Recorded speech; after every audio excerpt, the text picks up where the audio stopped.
Mr. Chopra, can the President of the United States fire you? Yes, of course. Okay.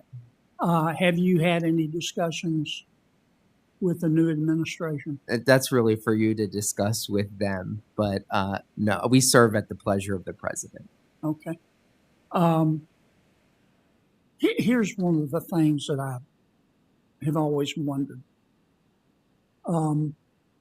Why haven't you taken a look at what our universities have been doing in terms of tuition? I was reading a study the other day put out by the New York Fed. It's a little dated. Things have probably gotten worse. But 60 cents of every dollar that our kids borrow has been diverted into higher tuition payments. And the universities have gotten more and more and more expensive. So kids borrow more and more and more money. So universities can hire more and more people and raise tuition to pay for it. And that doesn't seem fair to me.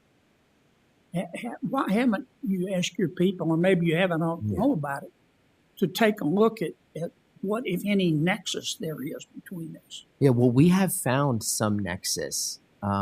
When I was a regulator at the CFPB 10 years ago, we actually went after some of these schools. What they were doing. You went after the for-profit schools. I'm talking about some of our more prominent universities that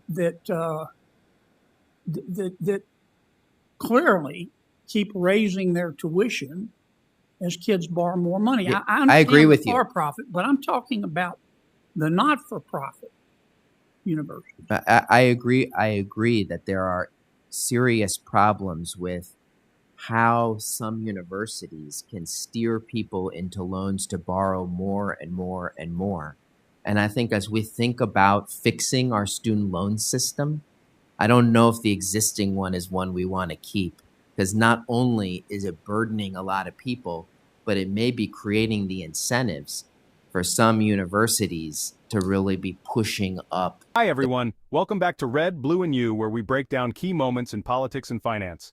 Today, we're diving into an exchange between Senator John Kennedy and CFPB Director Rohit Chopra.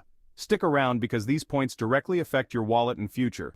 And hey, don't forget to hit that subscribe button and turn on notifications. First up, Senator Kennedy didn't waste any time asking Director Chopra a blunt question. Can the President of the United States fire you? The answer, yes, he serves at the pleasure of the President. A simple but powerful reminder of accountability at the highest levels of financial oversight. If you think government officials should face even more scrutiny, hit that like button. This part really hits home for millions of Americans. Universities are hiking tuition as students borrow more money. 60 cents of every borrowed dollar goes toward higher tuition, not better education. Kennedy accused universities of hiring more administrators and raising tuition without improving outcomes. Kennedy questioned why the CFPB hasn't investigated this. It's a valid point, right? Let me know in the comments if you think universities should be held accountable. Kennedy didn't stop there. He argued that federal loans create a vicious cycle. More loans, higher tuition. This issue affects both for-profit and non-profit colleges. A former LSU president admitted setting tuition based on students' cars. Seriously, a parking lot full of BMWs dictated tuition hikes. Share this video with someone who cares about student debt or higher education. Switching gears, Kennedy turned his focus to the banking sector, specifically the failures of Silicon Valley Bank and Signature Bank. He grilled Chopra on why no executives have faced jail time despite evidence of wrongdoing. Kennedy didn't hold back, calling the lack of accountability unconscionable. He's absolutely right. When executives make mistakes that cost the public billions, shouldn't they face real consequences? Let me know your thoughts down below. So, there you have it, a hard-hitting discussion that covered everything from student loans to banking scandals. Senator Kennedy didn't pull any punches, and these are issues that directly impact millions of Americans. If you found this helpful, give a thumbs up and hit subscribe. Thanks for watching, and I'll see you in the next one.